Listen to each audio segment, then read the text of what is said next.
அக்ஷரா அண்ணாமலை நேயர்களுக்கு சதீஷ் ராவின் வணக்கங்கள். இனிமேல் நம்மளுடைய பகுதி மாதந்தோறும் உங்களுக்கு கிடைத்து கொண்டே இருக்க போகிறது. அதில் எந்த டாப்பிக்கில் உங்களுக்கு வேணுங்கிறத நீங்கள் கீழே கமெண்ட்லேயும் கொடுக்கலாம். இன்று நாம் ஆவணி மாத பலன்களை பற்றி பார்க்க போகிறோம்.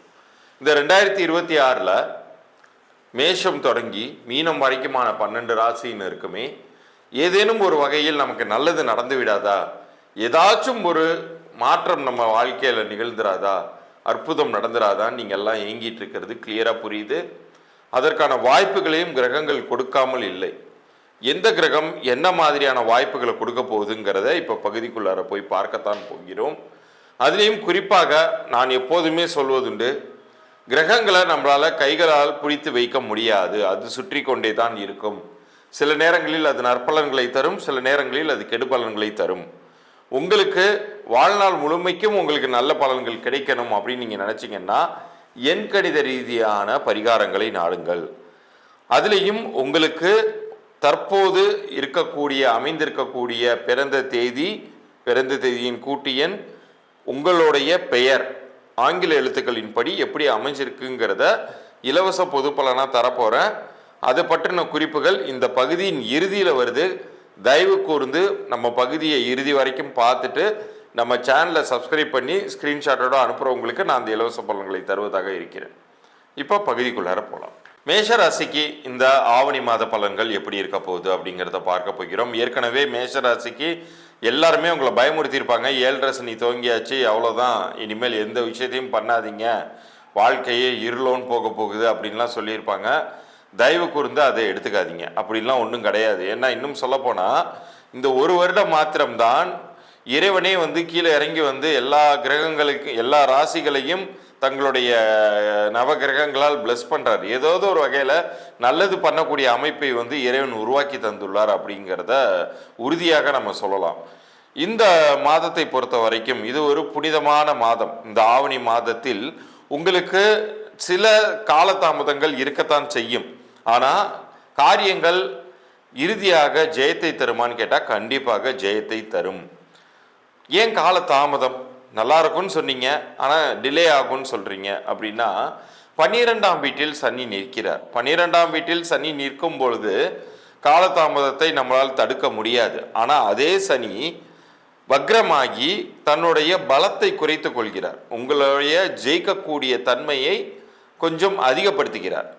ரெண்டாவது, புதன் உங்களுக்கு இப்போ சிம்மத்தில் நிற்கிறாங்க. இந்த புதன்கிறது செவ்வாய்க்கு, அதாவது உங்களுடைய ராசி அதிபதிக்கு புத மங்கள யோகத்தை உண்டாக்கக்கூடியவர். இதில் முக்கியமாக ஒரு விஷயம் கவனிக்க வேண்டியது என்னென்னா, ஹெல்த் ரீதியாக நீங்கள் கொஞ்சம் கவனமாக இருக்கணும். ஏன்னா உங்களுடைய 2ஆம் வீட்டின் அதிபதி இப்போது நீசத்தில் இருக்கிறார். அவர் 6ஆம் வீட்டில் சுக்கிரன் நீசமாகி இருப்பது கொஞ்சம் சிரமங்களை கொடுத்தாலும், அதாவது ஒரு பக்கம் ப்ளஸ்ஸும் இருக்குது, இன்னொரு பக்கம் மைனஸும் இருக்குது. மறுபடியும் அது ப்ளஸ் ஆகுது, மைனஸ் ஆகுது. இது மாதிரி கொஞ்சம் ஏற்ற இறக்கங்கள் இருந்தாலும் உங்களுக்கு நிறைய நன்மைகளும் காத்து கொண்டிருக்கிறது. ஏன்னா குரு உங்களுக்கு தற்போது கேந்திரஸ்தானத்தில் நின்று மறுபடியும் அவர் அதிசாரமாக திரிகோணஸ்தானத்திற்கு போவார்.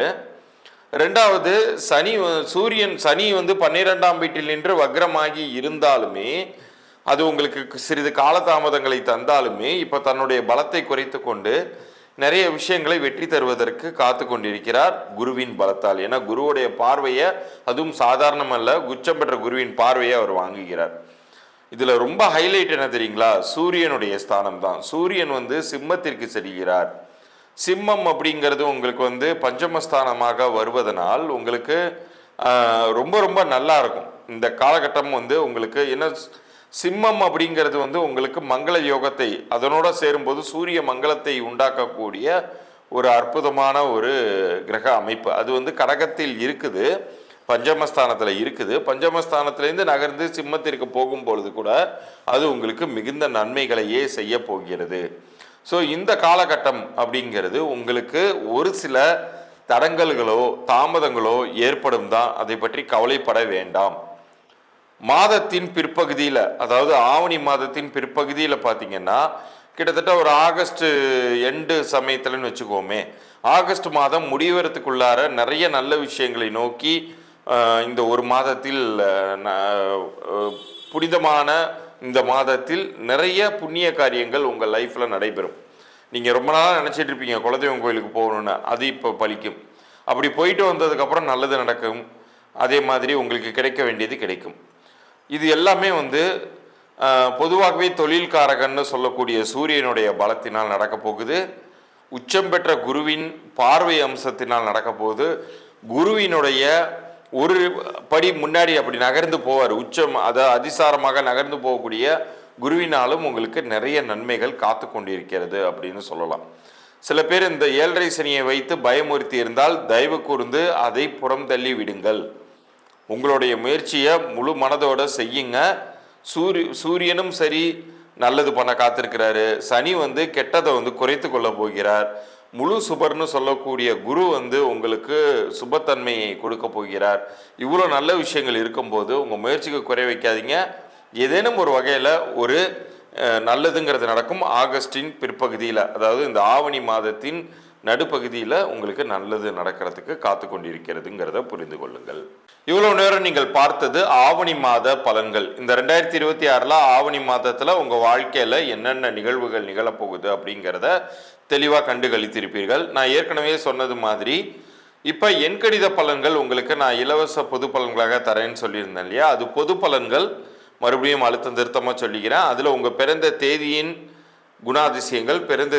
குணாதிசயங்கள், உங்களுடைய பெயர் ஆங்கில எழுத்துக்களில் கீழே தெரிகிற என்னுடைய வாட்ஸ்அப் எண்ணிற்கு நம்ம சேனலை சப்ஸ்கிரைப் பண்ணி ஸ்க்ரீன்ஷாட்டோட அனுப்பிச்சிங்கன்னா ஒரு 3 நாட்களுக்குள்ளார உங்களுக்கான பதிலை நான் அனுப்புகிறேன். தயவு செய்து யாரும் கமெண்ட்டில் போடாதீங்க. கீழே தெரிகிற வாட்ஸ்அப் எண்ணிற்கு உங்களுடைய பிறந்த தேதி, உங்களுடைய பெயர் ஆங்கில எழுத்துக்களில் மாத்திரம் அனுப்புங்க. நிறைய பேர் சர்டிஃபிகேட்டில் இருக்கிற டேட் ஆஃப் பர்த் அனுப்பிச்சிட்டு என்னோடய ஒரிஜினல் டேட் ஆஃப் பர்த் இது சார்னு அப்புறம் அனுப்புகிறீங்க. தயவு செய்து டைரெக்டாக உங்களுடைய ஒரிஜினல் டேட் ஆஃப் பர்த் மட்டும் அனுப்புங்க. சர்டிஃபிகேட்டில் என்ன இருந்தாலும் அதை பற்றி கவலைப்படாதீங்க. உங்களுடைய ஒரிஜினல் டேட் ஆஃப் பர்த் மட்டும் அனுப்புங்க. யாரெல்லாம் வியாபாரம் நடத்தி கொண்டிருக்கிறீர்களோ உங்களுடைய வியாபார பெயரையுமே கூட நீங்கள் இது போல் அனுப்பி சரி பார்த்து கொள்ளலாம். உங்களுடைய வியாபார பெயரையுமே ஆங்கில எழுத்துக்களில் தான் அனுப்பணும். உங்களுடைய குழந்தைக்கு நீங்கள் பெயர் வச்சுருக்கீங்க, நியூ பார்ன் பேபியாக இருக்காங்கன்னா குழந்தையுடைய பிறந்த தேதி, பிறந்த நேரம், உங்கள் குழந்தைக்கு நீங்கள் வைத்த பெயர், இந்த 3 தகவலையுமே எனக்கு அனுப்பிச்சி விடுங்க. மீண்டும் அடுத்த பதிவில் சந்திப்போம். நன்றி, வணக்கம். குரு வணக்கங்கள். வாழ்க வளமுடன். உலகெங்கிலும் இருக்கக்கூடிய அக்ஷரா அண்ணாமலை நேயர்களுக்கு எனது அன்பு வணக்கங்கள். நான் உங்கள் டிஎன்ஏ மற்றும் பிரஸ்ன ஜோதிடர் சுப்ரஜா சுரேஷ்குமார், கோவையிலிருந்து. ஸோ இன்றைக்கு நம்ம பார்க்க போகிறது ஆவணி மாத பலன்கள். நிறைய நல்ல பண்டிகைகள் இந்த மாதத்தில் வரப்போகுது. கோகுலாஷ்டமி, அடுத்ததாக விநாயகர் சதுர்த்தி அண்டு மலையாளிஸ் ரொம்ப சிறப்பாக கொண்டாடப்படுகிற ஓணம் பண்டிகை. இது எல்லாமே ரொம்ப ரொம்ப ஒரு சிறப்பான விஷயங்கள் இந்த மாதத்தில் நடக்க போகுது. அடுத்ததான் இந்த உலகத்தில் நடக்கக்கூடிய சில மாற்றங்களை பற்றி நம்ம பார்ப்போம். பொதுவாக என்ன மாதிரியான காம்பினேஷன் இருக்குது அப்படிங்கிறதையும் நம்ம பார்ப்போம். சூரியன், கேது, புதன் இவங்க எல்லாருமே காலபுருஷ தத்துவத்தின் 5ஆம் வீட்டில் சேர்க்கை பெறுகிறார்கள். இந்த காம்பினேஷன் ஆல்ரெடி கும்பத்தில் ராகு இருக்காங்க. கடக வீட்டில் குரு தனித்து நிற்கிறார். அப்புறம் மிதுன வீட்டில் செவ்வாய் தனித்து நிற்கிறாங்க. சுக்கிரன் கன்னி வீட்டில் தனித்து இருக்கிறார். அடுத்ததாக பார்த்தீங்கன்னா சனி பகவான் காலபுருஷனோட வீட்டில் 12ஆம் வீட்டில் ஆல்ரெடி இருக்கார். ஸோ இத்தனை காம்பினேஷன்ஸ் போயிட்டு வந்துட்டுருக்கு. ஸோ இதில் மெயினாக பார்த்தீங்க அப்படின்னா இந்த சூரியன் யாரோட இணைந்து இருக்கிறார் அப்படின்னா கேது பகவானோட இணைந்திருந்து, புதன் பகவானோட இணைந்திருந்து அழகாக சமசப்தம பார்வை ராகு எல்லாரும் பார்க்குறாங்க. இந்த காம்பினேஷன் ஒரு எச்சரிக்கை கொடுக்குது அப்படின்னு தான் சொல்ல முடியும். இந்த எச்சரிக்கை எப்படி அப்படின்னா, நிறைய பேர் நிறைய ட்ராவல் பிளான் பண்ணியிருப்பீங்க. இந்த மாதத்தை கொஞ்சம் தவிர்த்திருக்கிறது நல்லது. அடுத்ததாக இன்னுமே பார்த்தீங்க அப்படின்னா காற்று அப்படின்னு சம்மந்தப்பட்ட விஷயங்கள், நிறைய தீ விபத்துக்கள், அடுத்ததாக நிறைய வெடி பிளாஸ்ட், யாருமே யோசிக்க முடியாத ஒரு பிளாஸ்ட். இது இதே காம்பினேஷன் நம்ம இதுக்கு முன்னாடி நம்ம பார்த்துருக்கோம். ஸோ நம்ம ஃப்ளைட் கிராஷில் பார்த்துருக்கோம். இதே காம்பினேஷன் என்ன அப்படின்னா, அப்போ சூரியன் கேது மட்டும் இருந்து பார்த்துருக்கு. இப்போ புதன் இணைந்து பார்க்குறாங்க. ஸோ ராகும் பார்க்குது. ஸோ இந்த மாதிரியெல்லாம் இருக்கும்போது என்ன அப்படின்னா, மீடியா ஃபீல்டு இதில் நிறைய பாதிப்புகளை நம்ம பார்க்க போகிறோம். மீடியா ஃபீல்டில் இருக்கிறவங்களுக்கு பிரச்சனை. அதே மாதிரி கெமிக்கல் ஃபேக்ட்ரிஸ், ட்ராவலிங் பண்ணுறவங்க இதெல்லாம் கொஞ்சம் யோசித்து நீங்கள் வந்து இந்த மாதத்தை கொஞ்சம் கடந்தீங்கன்னா ரொம்ப நல்லாயிருக்கும் அப்படின்னு தான் நான் சொல்லுவேன். ஸோ இதெல்லாமே வந்து கொஞ்சம் ஜாக்கிரதையாக இருக்கக்கூடிய ஒரு காலங்கள். ஸோ மேஷம்லேருந்து மீனம் வரைக்கும் இந்த ஆவணி மாத பலன்கள் எப்படி இருக்குது? ஏன்னா சூரியனோட டிரான்சிட் வந்து ஆகஸ்ட் மிட்லேருந்து செப்டம்பர் வரைக்கும் இருக்க போகுது.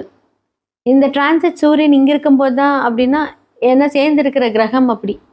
ஸோ இவங்களுடைய ராசிகளுக்கு எப்படி இருக்குது அப்படிங்கிறத நம்ம பார்த்துடலாம். மேஷ ராசிக்காரர்களுக்கு இந்த ஆவணி மாத பலன்கள் எப்படி இருக்குன்னு பார்க்கலாம். ஸோ லக்னத்தையும் 8க்குரியவர் அழகாக 3ஆம் வீட்டில் போய் உட்காந்துக்கிட்டாரு, தனித்து உட்காந்துருக்காரு. அது யாரோட வீட்டில் அப்படின்னா பகை அப்படின்னு சொல்லக்கூடிய ஒரு இடத்துல போய் உட்காந்துருக்காரு. அப்போ மேஷ ராசிக்காரர்கள் இந்த காலகட்டத்தில் எப்படி இருக்கணும் அப்படின்னா, லக்னாதிபதி 3ஆம் இடத்துல அரைமறைவு ஸ்தானத்தில் பகை வீட்டில் உட்காந்துருந்தாலும் ஒரு 50-50 ஒரு சான்சஸ் எடுத்துக்கோங்க. 8க்குரியவர் 3ஆம் இடத்துல மறைகிறார். இந்த காம்பினேஷன் எடுக்கும்போது எப்படின்னா தேடி பிரச்சனை வரும் அப்படின்னு தான் சொல்ல முடியும். ஏன்னா 2-7க்குரிய சுக்கிரனும் போய் 6ஆம் வீட்டில் போய் நீசமாயிட்டார், நீசமாய் மறைஞ்சிட்டார். அப்போது என்ன அப்படின்னா நீங்கள் சும்மா இருந்தாலுமே உங்களை தேடி வந்து பிரச்சனை வரும். அப்போ என்ன பண்ணணும் அப்படின்னா முடிஞ்ச அளவுக்கு வந்து பார்த்திங்கன்னா அந்த பிரச்சனையை அவாய்ட் பண்ணிக்கோங்க. பிஸ்னஸ் சம்மந்தப்பட்ட முடிவுகள், குடும்பத்தில் ஏதாவது ஒரு சுப காரியங்கள் செய்யக்கூடிய முடிவுகள், இதெல்லாம் நீங்கள் எடுக்கிறீங்க அப்படின்னா கொஞ்சம் வந்து பார்த்தீங்க அப்படின்னா நிதானித்து இந்த மாதத்தில் கொஞ்சம் தள்ளி போடுறது ரொம்ப நல்லது. செப்டம்பருக்கு அப்புறம் நல்லாயிருக்கும். கொஞ்சம் சுக்கிரன் துலாம்க்கு வந்ததுக்கு அப்புறமா ஆட்சி வீட்டுக்கு போய் உட்காந்துருவார். அப்போ மிட் ஆஃப் த மந்த் அதுக்கு வந்து பார்த்தீங்க அப்படின்னா ஒரு 27th வரைக்குமே வந்து எந்த ஒரு முடிவு எடுக்க வேண்டாம். அதுக்கப்புறம் வந்து பார்த்தீங்கன்னா அவர் மாறுறாரு சுக்கிரன். அதுக்கப்புறம் வந்து பிரச்சனை கிடையாது.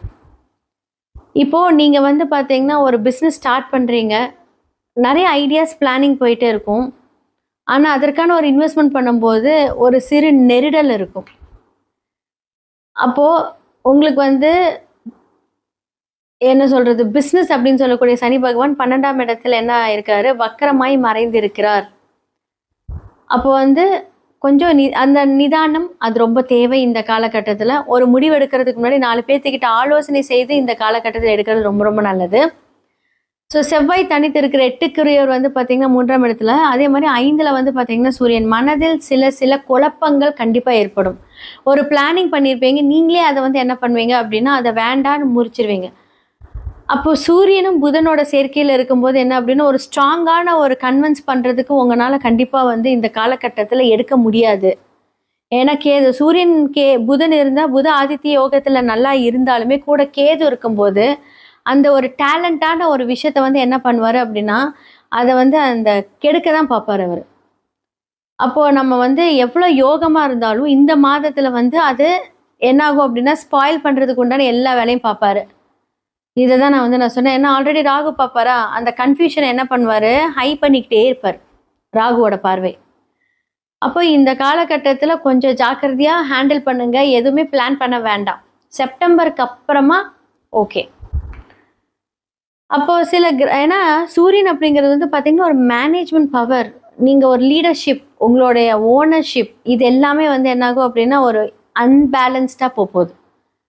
நமக்கே யோசனை வரும், என்ன திடீர்னு இப்படி நடக்குது, ஏன் இந்த மாதிரி ஒரு குழப்பம், ஒரு ஸ்ட்ரெஸ்ஸு, ஏன் இந்த கேது அப்படிங்கிறது கோளாறு அப்படின்னு சொல்கிற விஷயத்த குறிக்கும்.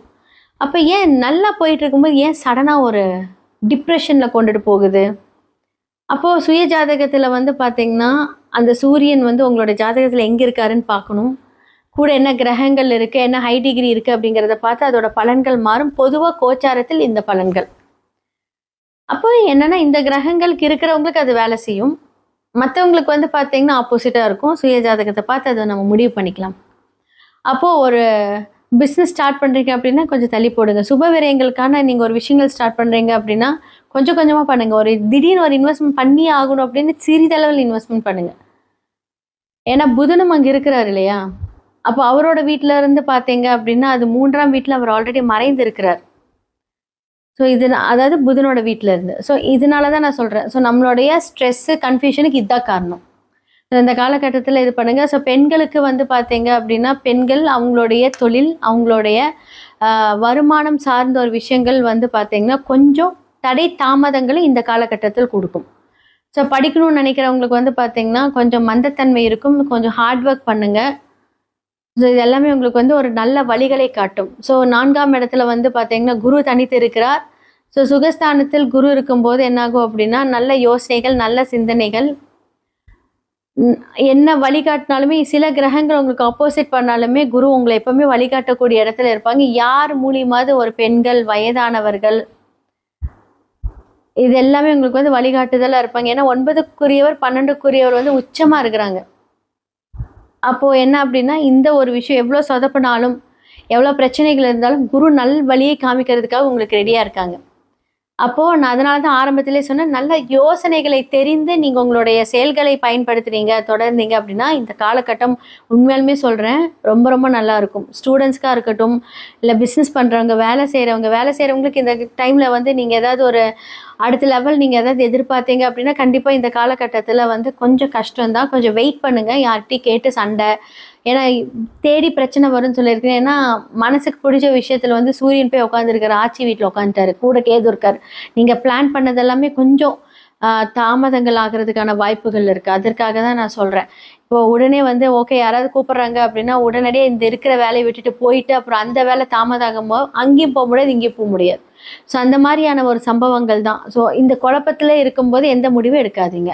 ஸோ இந்த காலகட்டத்தில் கொஞ்சம் அமைதியாக இருந்து மூவ் ஆன் பண்ணீங்க அப்படின்னா ரொம்ப நல்லாயிருக்கும். ரொம்ப நல்லா மேஷ ராசியிலிருந்து மீன ராசி வரைக்குமே வந்து இந்த ஆவணி மாத பலன்களை பற்றி நான் சொல்லியிருக்கேன். யார் யாரெல்லாம் வந்து நீங்கள் உங்களோட ஃபேமிலி டேக் கேர் பண்ணிக்கணும், எப்படி பிஸ்னஸ் உங்களோட கரியர் அமைச்சுக்கணும், வேலைகளாக இருக்கட்டும் இல்லை தொழிலாக இருக்கட்டும், என்ன மாதிரியான முன்னேற்பாடுகளில் யாரெல்லாம் இருக்கணும், இந்த மாதத்தில் யாருக்கெல்லாம் ஃபேவர் அன்ஃபேவர் எல்லாமே நம்ம பேசியாச்சு. இது எல்லாமே பொது பலன்கள். இப்போ வந்து நான் சொன்னேன் வீடியோ ஸ்டார்டிங்கில் சொன்ன நிறைய பிரளயங்கள் நடக்கும் அப்படின்னு நான் சொன்னேன். அரசியலில் நிறைய மாற்றங்களும் நடக்கும் இந்த காலகட்டத்தில். அப்போது அரசு தொடர்பு அரசியல் சார்ந்தவர்களுக்கெல்லாம் இந்த மாதத்தில் பிரச்சனைன்னு கேட்டால் கம்ப்ளீட்டாக பிரச்சனை. அதான் நான் சொன்னேன், யாருக்கெல்லாம் நல்லது நடக்கும்னு நினச்சிங்களோ அவங்களுக்குலாம் வந்து பார்த்திங்கன்னா ஆப்போசிட்டாக நடக்கும். யாரெல்லாம் இதை நமக்கு நடக்கவே நடக்காதுன்னு நினைக்கிறோம் அவங்களுக்கு வந்து அப்படியே ப்ளூமாக இருக்கும். அப்போ சூரியனுக்கு இது ரொம்ப ஒரு ஃபேவரான டைமான்னு கேட்டால் கண்டிப்பாக கிடையாது.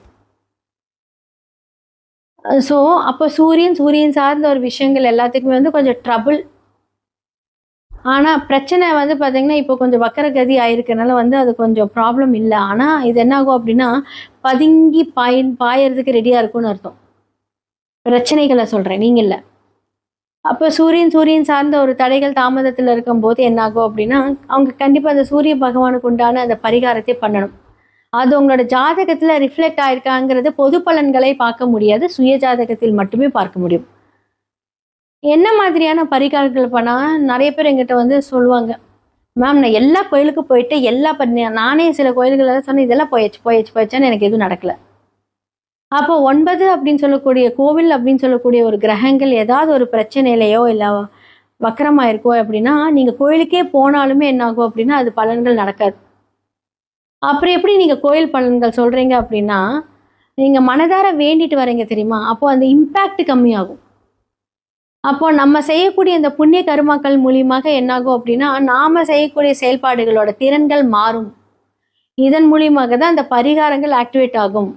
அது எப்போ ஆகும், நீங்கள் ஒரு போன வருஷம் போய் பரிகாரம் பண்ணிட்டு வரீங்க. ஃபார் எக்ஸாம்பிள் இது உங்களுக்கு திருமணம் நடக்கலை, லாஸ்ட் இயர் வந்து எல்லா பரிகாரமும் பண்ணியாச்சு, ஆனால் ஸ்டில் எனக்கு வந்து மாப்பிள்ளை கிடைக்கல, திருமணம் நடக்கலை, தொழில் அமையல, இல்லை தொழிலில் நஷ்டம் வருது, எல்லாம் பண்ணியாச்சு, ஏன் நடக்கலை அப்படின்னா இது எப்படி நம்ம ஆக்டிவேட் பண்ணுறோம்? நீங்கள் செய்த அந்த ஒரு வேண்டுதல் கரெக்டாக அந்த ஒரு தசாபுக்தி மாறும்போது புண்ணிய கணக்காக வரும். அப்போ எதிர்பார்க்காத நேரங்களில் நமக்கு அதிர்ஷ்டம் வரும். ஸோ அதை பற்றி நீங்கள் ஃபுல்லாக வந்து உங்களோட சுய ஜாதகத்தை அனலைஸ் பண்ணணும். ஒரு விஷயத்தை நீங்கள் கிரகப்படி பார்க்குறீங்களா, டிஎன்ஏ படி பார்க்குறீங்களா, இல்லை உங்களோட ஓன் ஸ்டைலை நீங்கள் பார்க்குறீங்களா,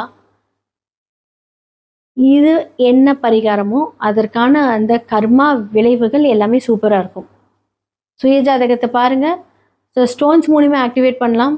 அண்டு வாஸ்து பிரச்சனைகள் எதுவாக இருந்தாலும் நீங்கள் அழைக்கலாம். எல்லாத்துக்குமே சொல்யூஷன், தி பெஸ்ட் சொல்யூஷன் இருக்குது. கண்டிப்பாக இதே மாதிரியான ஒரு விஷயங்கள் அடுத்தடுத்த இதில் உங்களை நான் வந்து சந்திக்கிறேன். வணக்கம். சிவாய நமஹ. அடியாருக்கு அடியன் சந்தோஷ் திரிவேணி சிவாச்சாரியார், அக்ஷரா அண்ணாமலை யூடியூப் நேயர்கள் அனைவருக்கும் அன்பான வணக்கம்.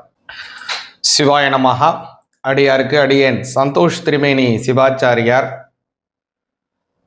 அன்பான வணக்கம். இப்போ நம்ம என்ன பார்க்க போறோம் அப்படின்னு பார்த்தீங்கன்னா, உங்களுடைய ராசிக்கு ஆவணி மாதத்திற்கான பலன்கள் எப்படி இருக்கு அப்படிங்கிறத கொஞ்சம் விரிவாக பார்ப்போங்க. இந்த ஆவணி மாதம் பார்த்தீங்கன்னா ஆகஸ்ட் மாதம் 2026 18ஆம் தேதி செவ்வாய்க்கிழமையிலிருந்து செப்டம்பர் மாதம் 17ஆம் தேதி 2026 வியாழக்கிழமை வரைக்கும் செல்லுது. இது ஆவணி மாதம் 31 தினங்கள் கொண்ட ஒரு அற்புதமான மாதமாக வருது. இதுல பாத்தீங்க அப்படின்னா அற்புதமான பல நல்ல நல்ல பண்டிகைகளை கொண்ட ஒரு அற்புதமான ஒரு ஆவணி மாதமாக இது வருதுங்க. இந்த ஆவணி மாதத்துல வரக்கூடியதான சங்கடஹர சதுர்த்தி மகா சங்கடஹர சதுர்த்தியாக ஆவணி மாதம் 14ஆம் தேதி திங்கட்கிழமை ஆகஸ்ட் மாதம் 31ஆம் தேதி வருது. ஒரு விஷயத்தை முக்கியமா இந்த சங்கடஹர சதுர்த்தியை வருஷாந்தோறும் நீங்க விரதம் இருக்கிறீங்க அப்படின்னா இந்த மகா சங்கடஹர சதுர்த்தியிலிருந்து தான் அந்த விரதத்தை நீங்க ஆரம்பிக்கணும். அப்பதான் முழுமையான பலன் கிடைக்கும். இந்த சங்கடஹர சதுர்த்தியிலே, அதுவும் இந்த மகா சங்கடஹர சதுர்த்தியிலே நம்ம விரதம் எடுத்து விநாயகரை வழிபாடு செஞ்சோம்னா ஒரு வருடம் முழுவதும் விரதம் எடுத்து வழிபாடு செய்தால் என்ன பலனோ அந்த பலனை ஒரே ஒரு சங்கடஹர சதுர்த்தியான அந்த மகா சங்கடஹர சதுர்த்தியிலே வழிபாடு செய்தாலே நமக்கு பூர்ணமான பலன் கிடைக்கும். அதே மாதிரி இந்த மாதத்துல பார்த்தீங்கன்னா ஆகஸ்ட் மாதம் 23ஆம் தேதி, அதே மாதிரி செப்டம்பர் 7ஆம் தேதி, அதே மாதிரி செப்டம்பர் மாதம் 13, 17, அதுமாரி நிறைய முகூர்த்த தினங்கள் அருமையா கொண்ட ஒரு அற்புதமான மாதமாக வருகிறது. ஆகஸ்ட் மாதம் 25ஆம் தேதி ஆவணி மாதம் 8ஆம் தேதி செவ்வாய்க்கிழமை, ஆவணி மாதம் 22ஆம் தேதி செப்டம்பர் மாதம் 8ஆம் தேதி பிரதோஷம் வருகிறது. சிவபெருமானுக்கு உகந்தமான ஒரு அற்புதமான நல்ல நாள். நாம் செய்திருக்கக்கூடிய கர்ம வினை தோஷங்கள் எல்லாவற்றையும் போக்கக்கூடியது இந்த பிரதோஷ தினம். அது மாதிரி பார்த்தீங்க அப்படின்னா இதுல ஆவணி அவிட்டம் வருகிறது. அதாவது உபநயனம் ஆன குழந்தைகள் அதே மாதிரி எல்லோருமாக அவங்கள் தரித்திருக்கக்கூடியதான அந்த பூணலை மாற்றிக்கொள்ளக்கூடிய ஒரு அற்புதமான நாள். அதற்கு உபாகர்மா அப்படின்னு பேரு. அந்த உபாகர்மாவானது ஆகஸ்ட் மாதம் 27ஆம் தேதி வியாழக்கிழமை வருகிறது. ஆவணி மாதம் 10ஆம் தேதி வருகிறது. அதே மாதிரி பார்த்தீங்க அப்படின்னா இந்த மாதத்துல இன்னொரு சிறப்பான விஷயம் என்ன அப்படின்னு பார்த்தீங்க அப்படின்னா அந்த பௌர்ணமி, அது ஆவணி அவிட்டத்துடன் சேர்ந்து வரக்கூடியதான ஒரு அற்புதமான பௌர்ணமி. அன்றைய தினம் முக்கியமா பார்த்தீங்க அப்படின்னா பெண் தெய்வங்கள் வழிபாடு செய்வதற்கு ரொம்ப சிறப்பானது. பொதுவாக பௌர்ணமி அப்படிங்கிறது எல்லா தெய்வத்தையும் வழிபாடு செய்யறதுக்கு அற்புதமான பெருமாளாகட்டும், அதே மாதிரி சிவபெருமானாகட்டும், அதே மாதிரி ஐயப்பன் சுவாமியாகட்டும், எந்த சுவாமியா சமஸ்த ஹரிஹர தேவதைகள் எல்லாவற்றையும் வழிபாடு செய்வதற்கு இந்த பௌர்ணமி ரொம்ப உகந்தமானது. தெய்வங்கள் மட்டுமல்ல, சித்தர்கள், மகான்கள், ஞானிகள், குருமார்கள் எல்லாருமே வழிபாடு செய்யலாம். ஆனா இந்த ஆவணி மாதம் வரக்கூடியதான ஒரு அற்புதமான நாள் அப்படிங்கிற அந்த பௌர்ணமிங்கிறது முக்கியமாக பெண் தெய்வ வழிபாடுல ரொம்ப உயர்வாக சொல்லப்பட்டிருக்கக்கூடியது. சிராவண மாசத்தை அப்படின்னு சொல்லக்கூடியதான அந்த ஆவணி மாத பௌர்ணமி. அன்றைய தினம் அம்பாலை வழிபாடு செய்து நம்ம வழிபாடு செய்தோம் அப்படின்னா குங்குமத்தினால அர்ச்சனை செய்யறது, லலிதா சகஸ்ரநாமம் சொல்லி அர்ச்சனை பண்றது, இது மாதிரி நம்ம செய்து வந்தோம் அப்படின்னா குடும்பத்திலே இருக்கக்கூடிய கஷ்டங்கள் எல்லாம் நிவர்த்தி ஆகும். நம்ம கடவுளை நோக்கி ஒரு அடி எடுத்து வச்சோம் அப்படின்னா அம்மன் நம்மளை நோக்கி 1000 அடி எடுத்து நம்மை நோக்கி வரக்கூடிய ஒரு அற்புதமான வைபவம் இந்த ஆவணி மாதத்துல வரக்கூடிய பௌர்ணமி.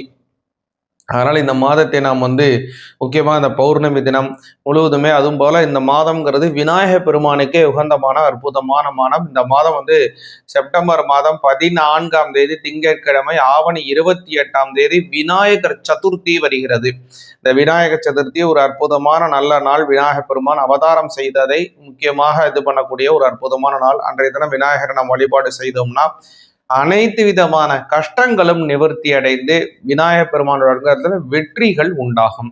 வாங்க இந்த மாதம் உங்களுடைய ராசிக்கு எப்படி இருக்கு, என்ன மாதிரி பலன்கள் இருக்குங்கிறத கொஞ்சம் விரிவா பார்ப்போம். எதுலெல்லாம் நீங்க கவனமாக இருக்கணும், எந்த விஷயத்துலலாம் உங்களுக்கு அதிகமான நன்மைகள் கிடைக்குங்கிறதையும் தெளிவாக பார்ப்போம். சிவாய நமக.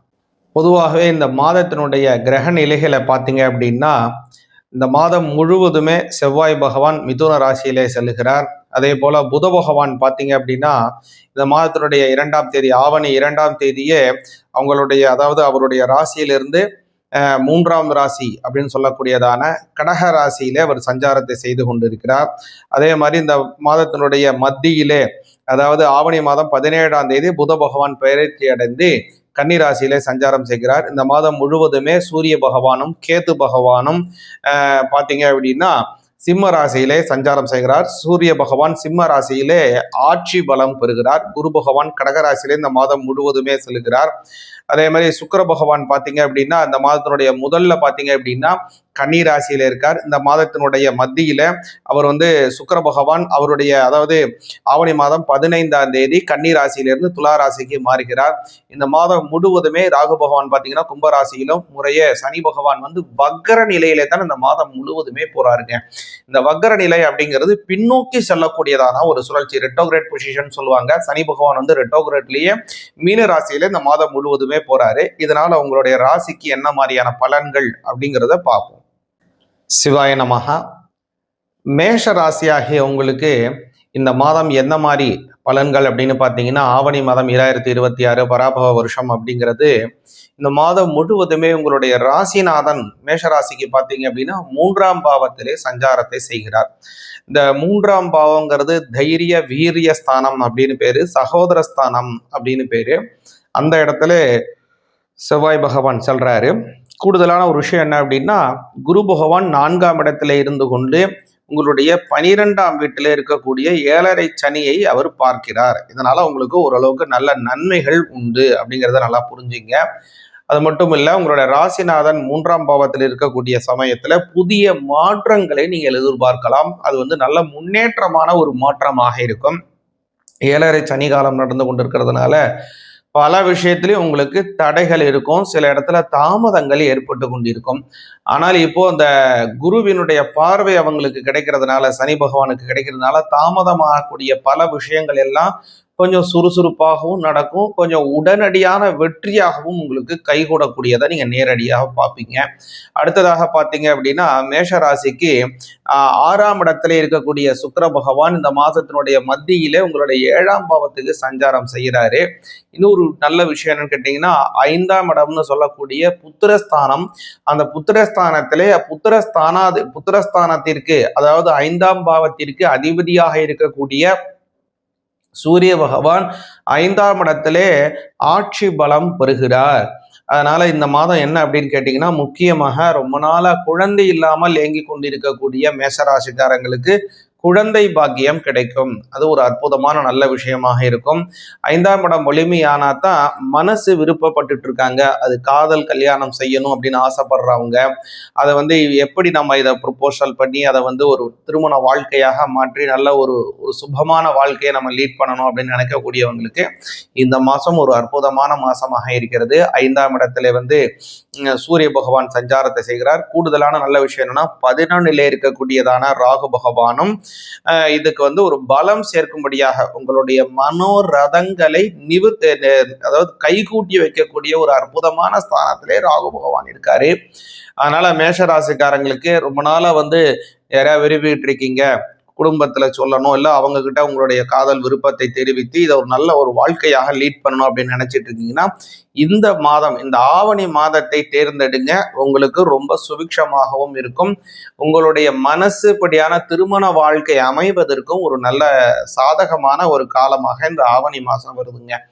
அடுத்ததாக பார்த்தீங்கன்னா, 12ஆம் இடத்திற்கு அதிபதியாக இருக்கக்கூடிய குரு பகவான் 3ஆம் அதாவது உங்களுடைய 4ஆம் பாவத்தில் இருக்காரு. 4ஆம் பாவத்தில் இருந்து 12ஆம் வீட்டை, தன்னுடைய சொந்த வீட்டை குரு பார்க்கிறார். இதனால உங்களுக்கு அமோகமான வளர்ச்சிகள் உண்டு. உங்களுடைய அஷ்டமஸ்தானம்னு சொல்லக்கூடிய ஆயுள் ஸ்தானத்தை குரு பகவான் 5ஆம் பார்வையாக பார்க்கிறார். அதனாலும் உங்களுக்கு தேக ஆரோக்கியம் கிடைக்க போகுது. ரொம்ப நாளா உடல் வியாதிகள் ஏற்பட்டு கொண்டிருக்கு, குடும்பத்துல வைத்திய செலவுகள் ஏற்பட்டு கொண்டிருக்கு அப்படின்னா இது எல்லாமே மாறும். வைத்திய செலவுகள் எல்லாம் குறையும், உடல் ஆரோக்கியமாக உணர்வீங்க. உங்களுக்கு மட்டும் இல்ல, உங்க குடும்பத்துல இருக்கக்கூடிய மற்றவங்களுக்கும் உடல் ஆரோக்கியமா இருப்பாங்க. ஏதாவது வியாதி இருக்கு, ஏதாவது பிரச்சனை இருக்கு, தேவையற்றபடியா வைத்திய செலவுகள் ஆயிட்டு இருக்கு, வாரம் யாருக்காவது உங்களுக்கு இல்லைன்னாவே உங்க குழந்தைங்களுக்கு, உங்க குழந்தைங்கலாம் உங்க துணைவருக்கு இல்லைன்னா பெரியவங்களுக்குன்னு வைத்திய செலவு ஆகிக்கிட்டே இருக்கு. ஆனா இதுக்கு ஒரு முடிவே கிடையாதா, எப்போதும் நாங்க ஆரோக்கியமா இருப்போம்னு நினைக்கக்கூடிய மேஷராசிக்காரர்களுக்கு நிச்சயமாக இந்த மாதம் ஒரு ஆரோக்கியமான மாதமாக, ஒரு பெரிய திருப்பத்தை தரக்கூடிய அற்புத மாதமாக அமைகிறது. எதனால் அப்படின்னு பார்த்தீங்கன்னா, உங்களுடைய 5ஆம் இடத்திற்கு உடைய இடத்துல 5ஆம் கூடியவன் ஆளும் கிரகமாக இருக்கிறதுனாலையும், பல வகையிலும் இந்த குருவினுடைய பார்வை உங்களுக்கு அஷ்டமஸ்தானத்தை பார்க்கின்றபடியினாலும் இந்த மாதிரியான நல்ல அமைப்பு வருது. குறிப்பாக இந்த மாதத்துல முருகப்பெருமானை வழிபாடு செய்யுங்க. அதாவது இந்த மாதம் ஆவணி மாதம் பிறக்கிறதே பார்த்தீங்கன்னா ஷஷ்டியிலே பிறக்கிறது. அது மட்டும் இல்லாம செவ்வாய்க்கிழமை இந்த மாதம் பார்த்தீங்க அப்படின்னா 5 செவ்வாய்க்கிழமை இருக்கிறது. August 18, August 25, September 1, September 8, September 15 கிட்டத்தட்ட 5 செவ்வாய்க்கிழமை வருது. இந்த செவ்வாய்க்கிழமை தோறும் முருகனுக்கு உகந்த வேல்மாறலை பாராயணம் செஞ்சு வந்தீங்கன்னா நல்ல பலன் கிடைக்கும். சிவாய நமகா.